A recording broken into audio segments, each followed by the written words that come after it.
کہ جنازے کی نماز مسجد کے اندر پڑھنا یا مسجد کے باہر پڑھنا چاہیے.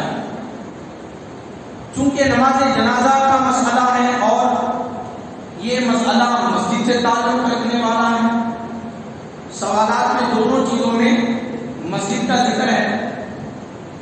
تو جہاں تک مسجد کی بات ہے یاد رکھ لیں، ظاہر سی بات ہے اس میں شریعت کی رہنمائی ہے، لیکن اس کے اندر حتی الامکان فتنہ اور فساد سے بچنا چاہیے، جھگڑے سے بچنا چاہیے. اور جھگڑے سے بچنے کی واحد صورت ہے کہ اس کو کوئی اپنی ذاتیات پر نہ لے، اس کو اپنا کوئی ذاتی مسئلہ نہ سمجھے.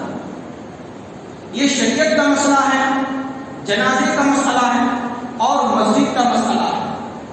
اور اس میں جب علماء کی نمایاں رہنمائی موجود ہے، واضح تعلیمات موجود ہیں، تو ہمیں چاہیے کہ ہم سیدھے سیدھے ان تعلیمات کو اپنا لیں، کوئی بغیر اس میں باتیں کیے بغیر، گفتگو کیے بغیر، بحث کیے بغیر اس کو قبول کر لیں تو مسئلہ حل ہو جائے گا. میں نے ایک فائدہ کلیہ عرض کیا ہوں، ایسا نہیں ہے کہ کسی کی طرف اشارہ کرنا مقصود ہے، اس کی بات ہرگز نہیں ہے. چونکہ مسجد کا مسئلہ ہے تو مسجد کے کئی مسئلوں میں بحث و تکرار اور جھگڑے ہو جاتے ہیں. اس لیے میں نے عرض کیا کہ کوئی بھی مسئلہ ہو اس کو ادب و شرع علماء اکرام کی تعلیمات کی روشنی میں حل کر لینا چاہیے. اب رہی جنازے کی نماز مسجد کے اندر پڑھنا، اس کے بارے میں فقہاء اکرام علماء اکرام نے بیان فرمایا اور تمام کتب فقہ میں یہی مسئلہ آپ کو ملے گا کہ جنازے کی نماز مسجد کے اندر پڑھنا مکروہ تحریمی ہے. مکروہ تحریمی یعنی کہ حرام کے قریب قریب ہو، اور اس پر احادیث بھی موجود ہیں جس دلیل پر یہ مسئلہ علماء اکرام نے بیان فرمایا کہ یہ مکروہ تحریمی ہے. بعض علماء نے تو یہاں تک صراحت کی کہ اگر کوئی ایسی صورت نکالے کہ جنازہ مسجد کے باہر اور نمازی یعنی جنازہ پڑھنے والے مقتدی حضرات مسجد کے اندر ہیں، تب بھی یہ مکروہ تحریمی ہی ہوگا.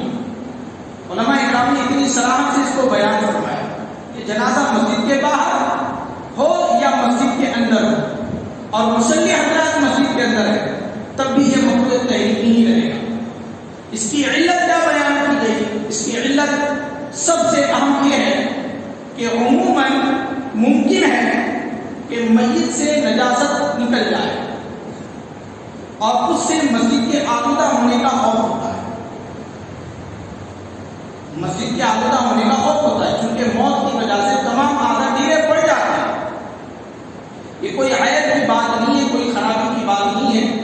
اعضاء ڈھیلے پڑ جاتے ہیں، اس میں کنٹرول نہیں رہتا، تو ظاہر سی بات ہے کہ کوئی نجاست نکل جائے. یہاں پر کسی کو یہ اشکال کیا سکتا ہے کہ کوئی نجاست نکلنے کے بعد بھی غسل پہ کوئی اثر پڑتا ہے، تو یاد رکھیں غسل پر کوئی اثر نہیں پڑتا. اگر ممکن ہے نجاست صاف کر دیں، ممکن نہیں ہے تو نجاست کو ایسے ہی چھوڑ دیں. بہرکیف کفنانے کے بعد جب جنازہ رکھ دیا گیا تو ممکن ہے کہ اس سے مسجد آلودہ ہو جائے، تو اس خوف کی وجہ سے اس پر یہ سب حکم بیان کیا گیا کہ یہ مکروہ تحریمی ہے. اور دوسری وجہ جو علماء اکرام نے بیان فرمائی ہے، جو بڑی کتب میں فقہ کی موجود ہیں، انہوں نے یہ بیان کیا کہ مسجد جو ہے پنجگان نماز کے لیے بنائی گئی.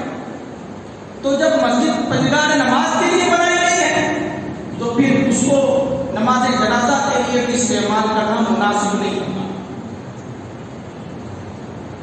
ہاں البتہ اگر کوئی مسجد میں جگہ خاص کر دی جائے کہ یہاں پر نماز جنازہ ادا کی جائے گی، جیسے کہ مسجد نبوی کے بارے میں نے سنا ہے کہ وہاں پر نماز جنازہ کے لیے جگہ خاص ہے، تو پھر یہ جائز ہو جاتا ہے. اور دوسری صورت یہ ہے کہ اگر عذر ہے، بھائی عذر کے موقع پر تو فرض بھی معاف ہو جاتا ہے، جیسے کہ قیام کھڑے ہونا نماز کی حالت میں یہ فرض ہے. لیکن اگر کوئی معذور ہے، عذر والا ہے، کھڑے ہونے کی طاقت نہیں رکھتا، تو تو اس کے لیے بیٹھنا جائز ہو جاتا ہے۔ تو جہاں پر عذر ہوتا ہے وہاں پر پھر جائز ہو جاتا ہے کہ مسجد میں کے اندر جنازہ رکھا جائے۔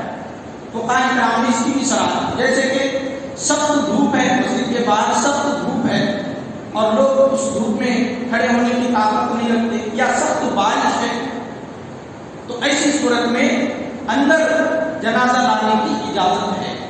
لیکن ایسی صورت میں بہتر ہے کہ ایسی تدبیر کی جائے کہ مسجد کا تحفظ پہلے محفوظ رکھا جائے۔ مثلا کوئی پلاسٹک وغیرہ پہلے بچھا دے، اس کے اوپر جنازہ رکھے، تو پھر یہ خطرہ نہیں رہتا کہ اگر کوئی نجاست کچھ نکل بھی جائے تو وہ پلاسٹک پر گر جائے گی، جانمازوں سے محفوظ رہ جائے گی۔ تو یہ نماز جنازہ کو مسجد کے اندر رکھنے کے متعلق فقہاء کرام نے یہ مسئلہ بیان فرمایا۔